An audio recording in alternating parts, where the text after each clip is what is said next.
tere hommikust, täna on 4. reisipäev ning alustame taaskord siis sõitu, seekord Olümpose mäele.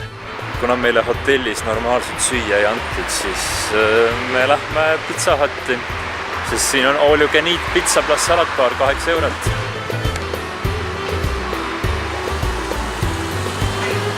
Pizza Hut oli meie järgmine fail, sest tegelikult see on veel kinni. Ta ei avata enne kella 10 või 11. Nii et me peame otsima järgmise koha.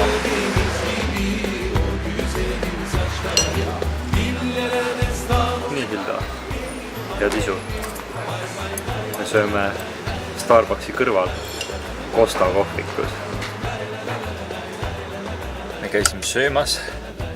See võttis meil aega tund aega. Ning nüüd me lõpuks saame hakata minema mägede poole. Esimene peatus, mis oli Tšankra, Tšara, mis iganes, Kosk. Kõige kaunim Küprosel.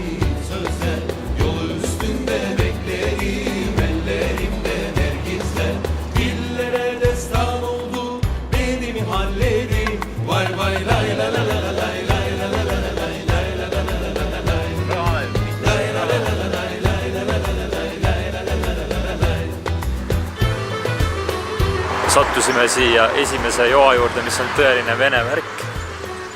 Ja joa juurde pääsemine maksab 5 eurot. Seda me kohe kindlasti ei tee, nii palju see väärt ei ole. Sest me peaks jõudma kohe mingi 15 minuti pärast tasuta joa juurde, mis on kõige kaunim Küprosel. See on selline kahtlane puhvervärk. Praegu kose juurde ja tee on täiesti.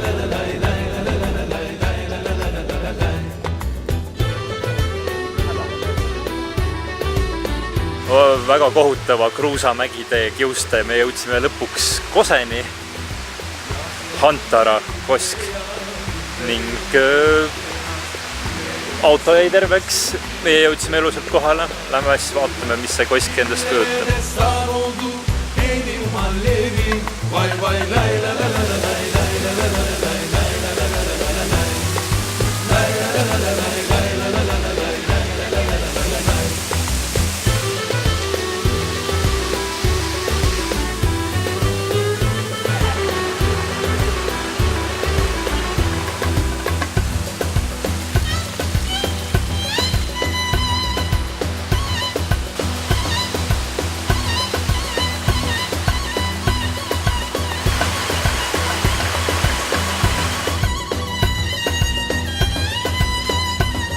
Allaminek on palju hullem, ma ei näe neid aukuisi nii selgelt. Ma olen siin täitsa paanikas, et mul see nokk vastu maad ei käiks.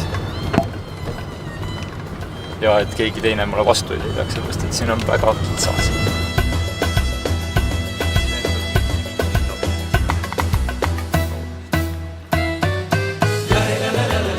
Sulle tagasi hoidli taas käeogi.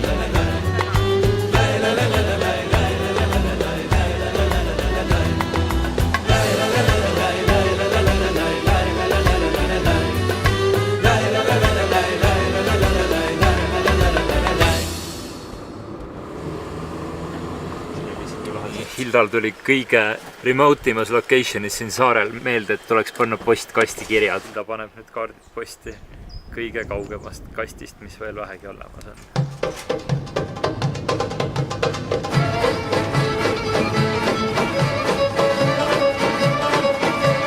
Nii, me jõudsime siis Olümpose mäele, mis on kohalik suusakeskus.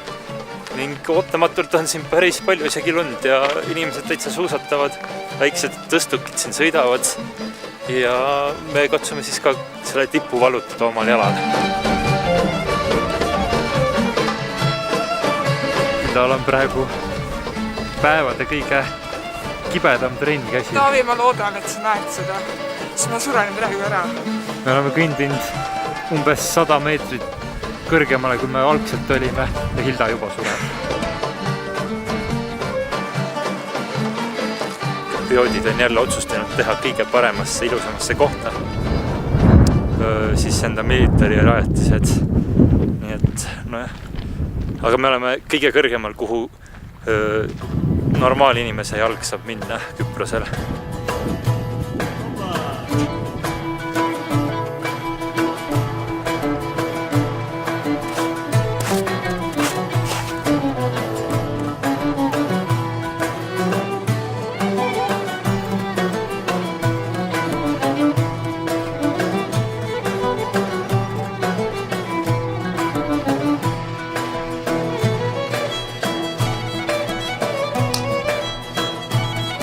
selja taha jääb nüüd Kükkose õigeusu klooster, mis peavad siis olema saare üks kõige uhkemaid kloostreid ning vastu vaieldamatult on ta ühes kaunimas asupaigas.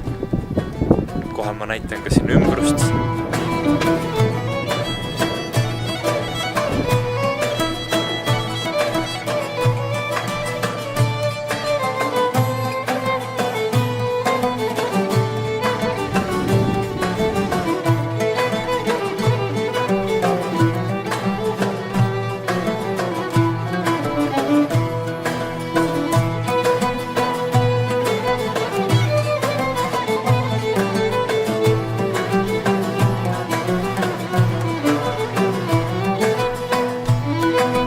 Käisime ära siin kloostris ja võib öelda küll, et see on üks kõige uhkemaid ja rikkamaid kloostreid siin piirkonnas. Kahjuks ma ei saanud teile näidata, aga see kabel, see oli täis kulda ja karda. Ja nii võimas, et peaaegu, et saab vastu kõikidele katoliku Rooma ja muudele kirikutele.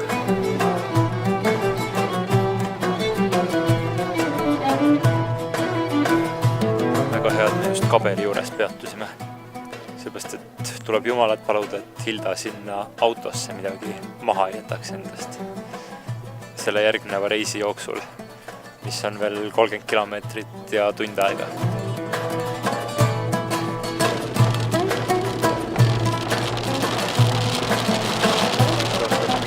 Tabas ootamatu vihmasadu.